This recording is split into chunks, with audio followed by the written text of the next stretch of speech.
Do you think silence in a family says more than shouting? Are you ready for a shocking truth? I lost a marriage and a business partner in one hit. Years later, after their perfect little love story fell apart, they came back asking me to pay for a surgery. Only 1% of people would have handled it the way I did, but it worked. Can you guess what happened when I finally said no? When I look back on the day I found out, it still feels like someone yanked the floor out from under me. One moment I thought I had a steady life, not glamorous, but stable enough to trust, and the next I was staring at messages that spelled out exactly what I refused to believe. My husband at the time, Blake, was supposed to be my partner not just at home but in business, and Mia, the woman I had called my closest friend, had been right there with us for years. The two of them had spent countless hours together supposedly helping me keep the business afloat. In reality, they were building something else together and thought I was too naive or too distracted to notice. I did not scream, I did not throw things, and I did not beg for an explanation. That is what they probably expected. Instead, I sat down at the kitchen table with a legal pad, wrote down everything I knew, and started making calls. The first person I called was not a family member or a therapist. It was Dana, my attorney, the only one who had never rolled her eyes when I insisted on keeping hard copies of every company filing and contract clause. I told her I had evidence of Blake moving money through side accounts and that he was no longer trustworthy. She told me to meet her in her office the next morning. That night, I stayed up combing through the files. I pulled the LLC operating agreement from the binder in the hall closet, the one Blake had never even opened after the day we signed it. He was always more interested in handshakes than fine print, and that had been his biggest mistake. There it was in black and white, the self-dealing clause. If a managing member of the company used funds for personal gain without disclosure, the other member had the right to remove them immediately with cause. I felt a strange calm reading it. My world was falling apart, but here was a tool built years ago for exactly this moment, waiting for me to pick it up. Dana looked at the documents the next day and nodded once. She did not waste time with sympathy. She drafted the removal papers, added my signature, and prepared the state filing. It was not glamorous revenge. It was paperwork. The kind most people ignore until it crushes them. I remember thinking, if Blake wanted the kind of life where rules did not matter, then he should have chosen someone who never paid attention to the rules. But he chose me, and I had every receipt in order. When I left Dana's office, I went straight to the bank. I shut down our joint credit cards, froze the business account until the removal was finalized, and moved my personal savings into a separate account only I could access. Every teller I dealt with that day had the same polite, neutral look, but I kept imagining the moment Blake would swipe his card and realize the game had changed. It was not rage that drove me. It was clarity. If he wanted Mia, he could have her, but he was not going to keep my financial security at the same time. The hardest part was going home that night and pretending I was still processing things slowly. He came in late, reeking of champagne, and smiled like he had just won something. He said almost nothing, probably because he assumed silence would keep me off balance. I sat at the kitchen table again, same place as the night before, only this time with a quiet satisfaction in my chest. The papers were already moving through the system. What most people do not realize is that revenge is not always about big gestures or dramatic confrontations. Sometimes it is about being the one who understands the fine print better, the one who knows how to make the slow gears of bureaucracy spin in your favor. I had spent years doing the dull work Blake refused to touch. He thought that made him charming and me boring. In the end, it made me bulletproof and him careless. The next morning, while he posted a grinning photo with Mia holding a glass of champagne, the certified letter was sliding into his office inbox, stamped and official. I did not comment, I did not share anything, and I did not send one bitter word. I let the system deliver the message for me. The removal papers had already been filed, and the joint accounts were no longer his playground. He thought he had left me scrambling, desperate, and powerless. In reality, I had already signed away his access, and the law was now on my side. The photo of him smiling, raising a glass, and thinking he had finally won looked different to me than it did to everyone else who saw it on their phones that morning. I knew what was waiting for him at the office. And that is the thing about people like Blake. They think consequences are optional, that life will always bend to charm, that betrayal can be covered with a toast and a pretty caption. But the next morning, he learned what a registered letter feels like. They went loud the way people do when they need an audience to make a story feel real, and while they posted daily about dates and road trips and the thrill of building something together, I made myself a promise that I would not compete with their noise or turn my life into a counter-performance. Because the most effective answer to a public story is a private decision backed by quiet paperwork that does not blink when someone points a camera at it. I muted them everywhere, not out of jealousy but because I needed my head clear, and I started keeping a separate folder on my desktop where I saved every vendor email, every invoice that looked off by even a little bit, and every message that hinted at money being moved around with the same casual attitude they brought to their captions about fresh starts and clean slates. Friends tried to drag me into debates about who did what to whom and why, yet I learned quickly that the most loving thing I could do for myself was to stop arguing and start documenting, because screenshots do not get flustered and account statements do not forget the parts that are inconvenient. Mark, a vendor who had always been kind but wary of Blake's charm, asked to meet for coffee after a shipment got held up for a reason nobody could clearly explain, and he told me that Blake had asked him to reroute a payment to a new account, just for a short time, which set off the alarm bells I had trained myself to trust. I did not pressure him. I did not play the victim card. I simply asked for copies of any instructions he had received and any receipts that showed where the money went. And he obliged because he had a bad feeling and because, underneath the easygoing act, he respected the way I handled the unglamorous side of our work.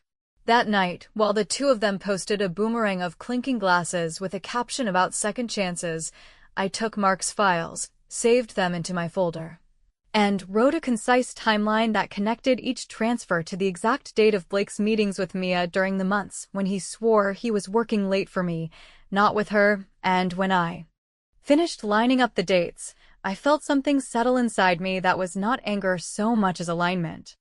I renewed our trademark on the product name because I had set a reminder years earlier and because I understood that grown people who ignore the calendar eventually learn why reminders exist. Then I renewed the domain under my personal holding company that Blake never cared to understand, even though I had told him many times that a separate entity protects you when your life gets messy, which he always laughed off as overkill while promising that our partnership did not need guardrails because we trusted each other. Trust, I decided, would no longer be a substitute for basic adult structure. I watched him continue to post under the old handle as if nothing had changed, and I let it happen, not out of spite, but because sometimes you let a person describe themselves in public long enough for the paperwork to catch up in private. And when they tried to refresh their brand with a new logo and a big announcement about a relaunch, I already had the takedown request pre-written and the supporting exhibits attached so that all I needed to do was input the date and press send. People say there is a difference between revenge and accountability, and I agree, yet the line gets very thin when the person who hurt you believes that consequences are for other people. So I chose to stand exactly on that line with both feet planted and let the platform's policy team do what it does when trademark ownership is documented and a confusingly similar mark is used to sell the same product, which is to remove the page without warning and without apology. I did not cheer when the page vanished in the middle of their story about building an empire together, and I did not text my sister or post a screenshot, because the most satisfying moment was not the takedown itself. It was the silence that followed when fake confidence runs out of script and real work knocks on the door. The calls started shortly after that, first from a mutual friend who thought I should be the bigger person, then from Blake who tried a light, half-joking tone like we were still partners who could figure this out if I calmed down, and then from Mia whose patience had always been a thin coat of paint over fear, which peeled the second she felt something she could not control. She wrote that I was petty, that I was trying to ruin them because I could not handle losing, that I was the kind of woman who weaponized paperwork because I lacked the courage to fight fair, and, even as my hands shook, not from doubt but from the long buildup of everything I had refused to say, I felt the steadiness that comes when you know the difference between a tantrum and a position. So I opened a new message, typed the only response that mattered, and stared at it until the urge to explain or soften or apologize passed like a wave that has already done its break against the shore. I knew that if I sent it, the conversation would spiral into the swamp where people like Blake are most comfortable, that sticky place where they pull you into circles and wear you down until you accept a version of events that erases the hard edges. Yet I also knew that not sending it was its own kind of strength, the kind I had lacked when I believed that being reasonable would earn me reasonable treatment in return. I closed my eyes, took one long breath, and reminded myself that my job was not to punish or humiliate anyone, because humiliation wears off and punishment invites another round, while boundaries hold steady and do not need applause to function. I wanted a life where I did not need to watch their feed to know how I felt about myself, and the only way to have that life was to stop explaining choices that were already consistent with the law, the contracts, and my own standards. I deleted the draft with everything except the last sentence, left those 3 words intact on the screen, and put the phone face down while the takedown confirmation emails stacked up in my inbox like quiet stamps of approval from a world that answers to evidence, not volume. When I finally picked the phone back up, I did not add a smiley face or a closing line or a qualifier. I did not ask for understanding or forgiveness or even acknowledgement, because I had given enough of those things already and none of them had been respected. I typed 3 words back and never hit send. Read the contract. When people tell you that time heals all wounds, they usually forget to mention that time by itself does nothing unless you spend it building leverage. And that is exactly what I had been doing during those long months when Blake and Mia were busy making their relationship into a stage play for anyone who would watch, while I sat quietly collecting the kinds of documents that never go viral but have the power to rearrange someone's life without a single raised voice. By the time I walked into Dana's office again, my folder had grown thick enough to make a sound when it hit her desk, and I could see the flicker of recognition in her eyes as she understood that this was no longer a matter of personal betrayal, but a matter of self-dealing, misappropriation, and liability that could be handled by the kind of boring paperwork men like Blake never take seriously until it is stapled, filed, and stamped with the state seal. Dana drafted a motion to enforce the removal and attach vendor affidavits, and every word of that motion was backed by the receipts I had been collecting since the first moment my gut told me that something was off, which meant that Blake's usual charm had nothing to cling to once the pages started stacking against him. He showed up to mediation wearing that same half-smile he had always used in business meetings, the one that suggested he believed rules were optional if he was in the room. But this time the room was controlled by a mediator who did not care about charm and by my attorney who let him ramble just long enough for the contrast between his excuses and my documents to become obvious. Every time he tried to talk over Dana, she paused, flipped to the right page, and pointed without raising her voice, and I could see the confidence slowly leaking out of him like air leaving a balloon. The agreement that resulted was not the dramatic courtroom moment he probably expected, but a quiet, enforceable lien on his future earnings tied directly to the documented misuse of company funds during the months when he was already building a secret life with Mia. It was not ruinous, and I did not want it to be, because ruin feeds a cycle where people play the victim to justify more chaos, and I was not interested in cleaning up another round of his mess. What I wanted was structure, a simple guarantee that a portion of anything he tried to earn through the company name would be automatically redirected to cover what he had siphoned away without my consent. He had signed plenty of papers without reading them before, and he did it again here, too arrogant to believe that words on a page could outlast his smile.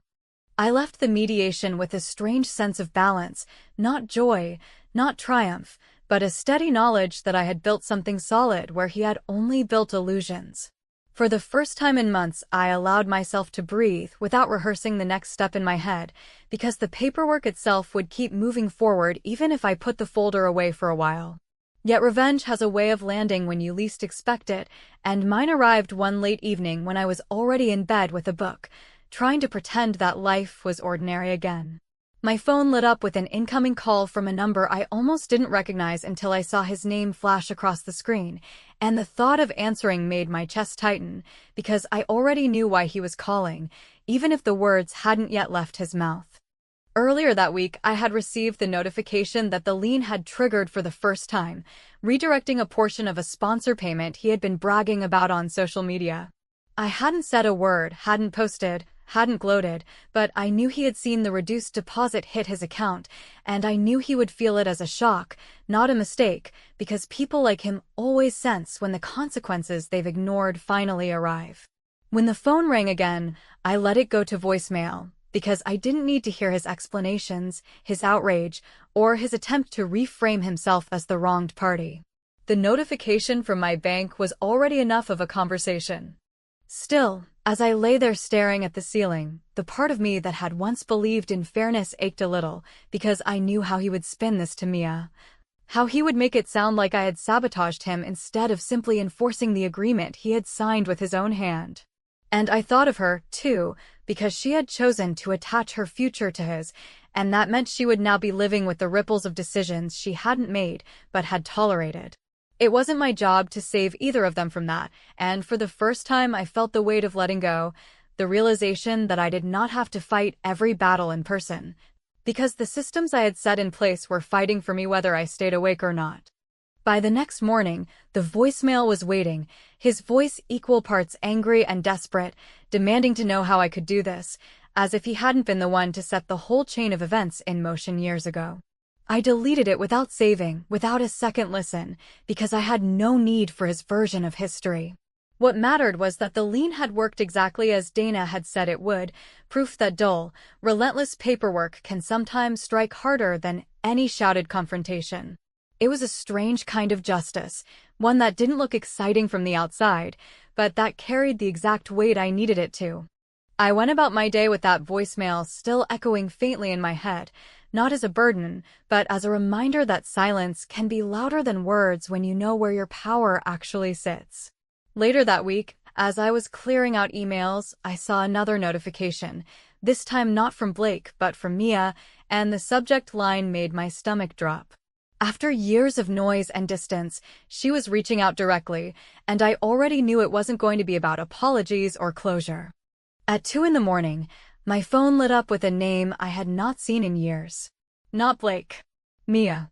When Mia's name lit up on my phone, I stared at it for a long time, because part of me already knew that she would never reach out unless something had gone very wrong, and after years of watching her flaunt a life built on betrayal, I could feel the weight in my chest that comes from realizing you are about to be pulled back into a story you thought you had finished reading.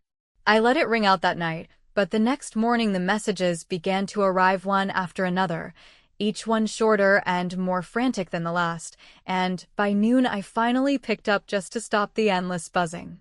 Her voice cracked the moment she spoke, carrying none of the arrogance that had once coated every word she had thrown at me, and she told me that Blake had been in a serious accident, that the surgery he needed was considered out of network, and that the hospital was demanding a deposit they couldn't cover.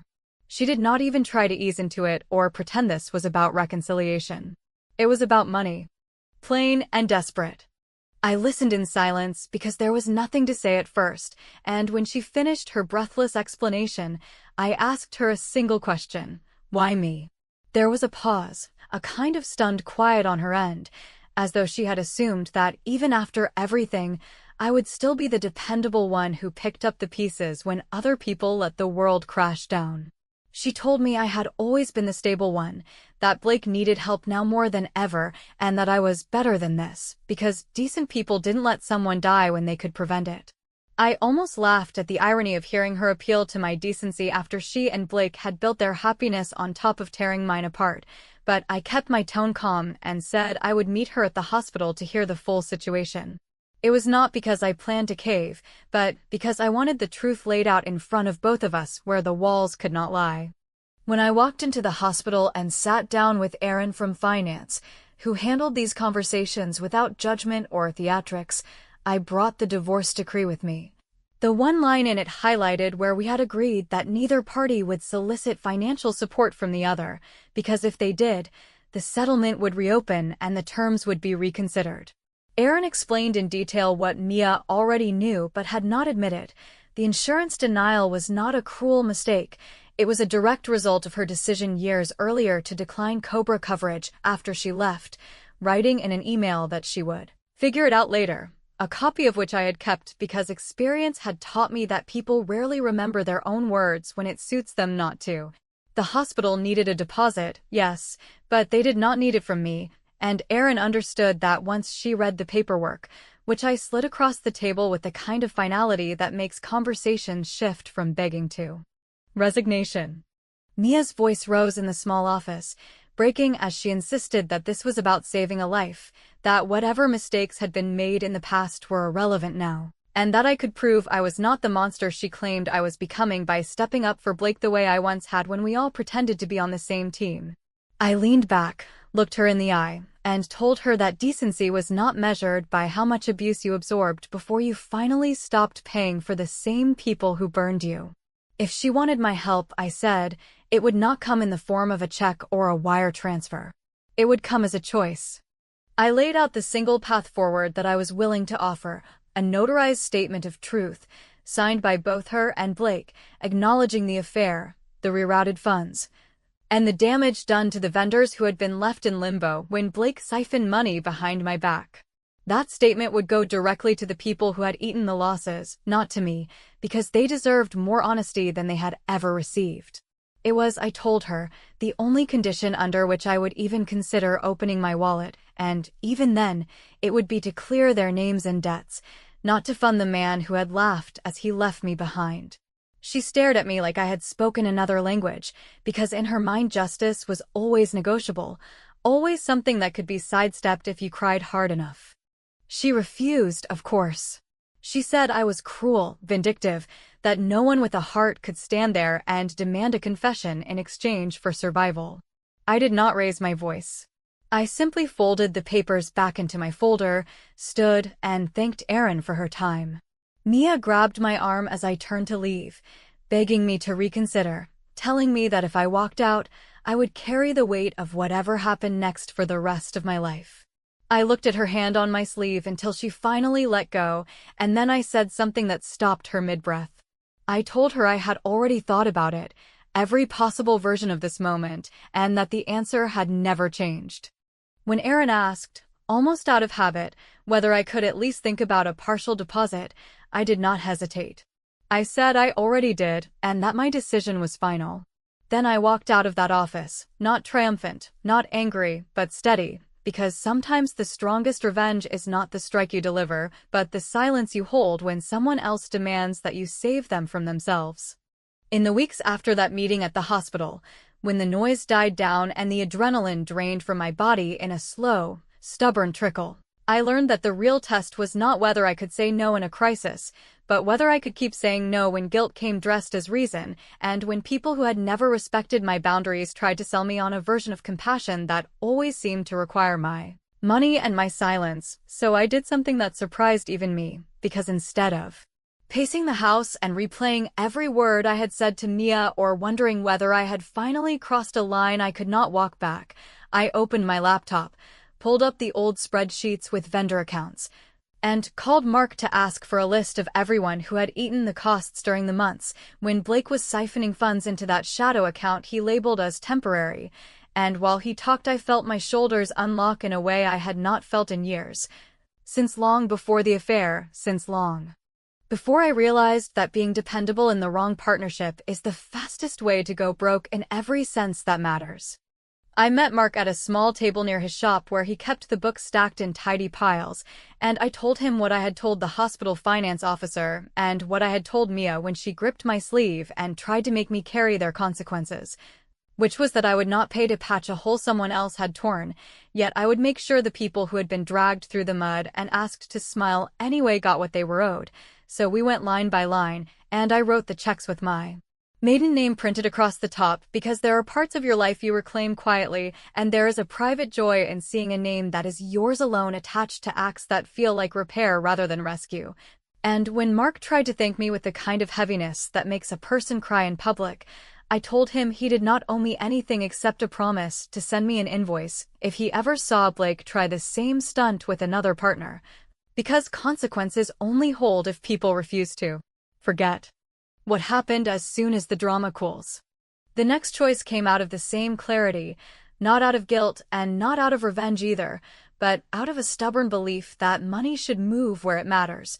So I set up a small grant under that same maiden name for women who were one deposit away from leaving a chaotic situation.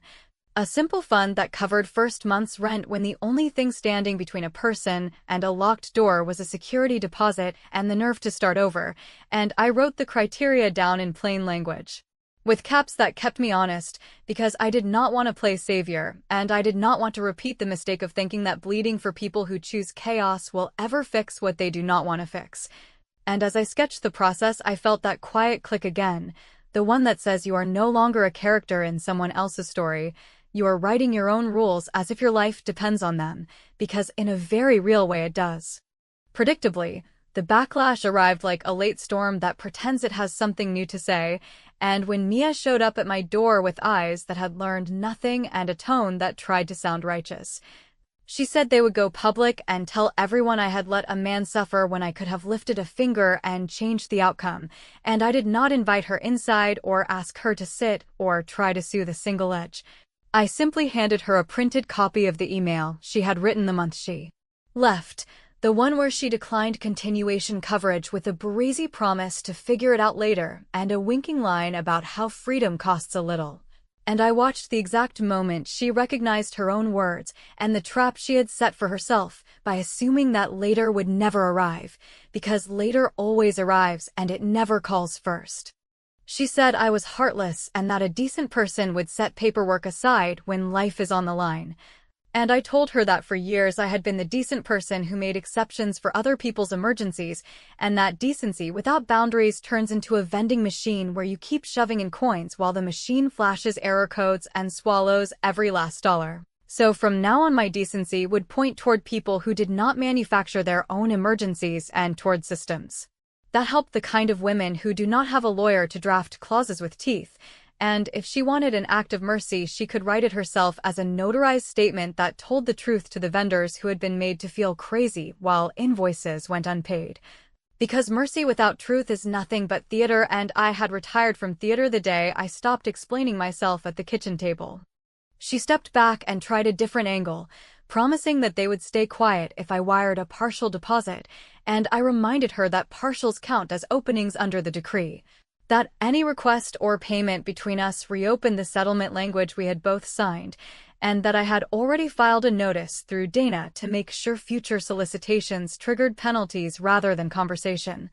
And I said all of this without heat because heat suggests a debate and debates require opponents who share a baseline of respect, which we did not, and when she finally understood that the door was not only closed but sealed, she left with a look that was not anger so much as disbelief that a person she had labeled a soft could turn out to be the one who does not flinch.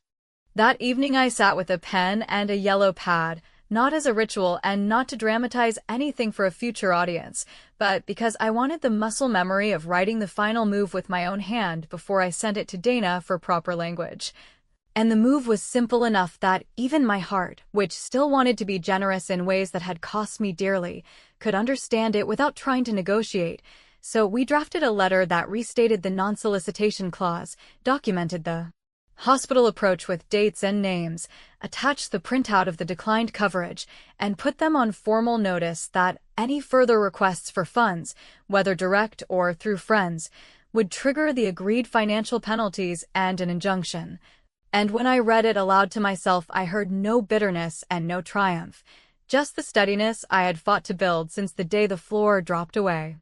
In the quiet that followed, without a camera and without an audience, I turned my phone face down and finally believed the idea that had sounded like a slogan when people first said it to me, that boundaries are not walls you build to keep love out.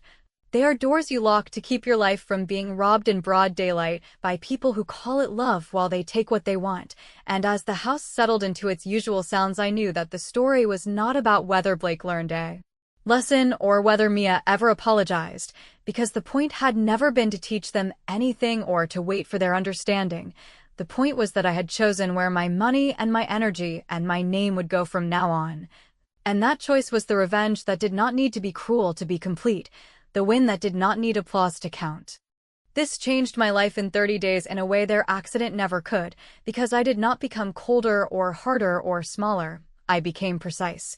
And when the last letter went out and the last check to a vendor cleared and the grant applications started to trickle in with stories that rang true in the way real life does when no one is performing, I felt the kind of relief that does not spike or fade. The kind that sits in your bones and lets you sleep. And if there is a moral anywhere in this, it is not that I was right and they were wrong. It is that I stopped playing a game where I kept losing even when I won. I broke every rule they set for me and won on mine. And the best part is that I did it without shouting, without begging, and without paying for their mess one more time.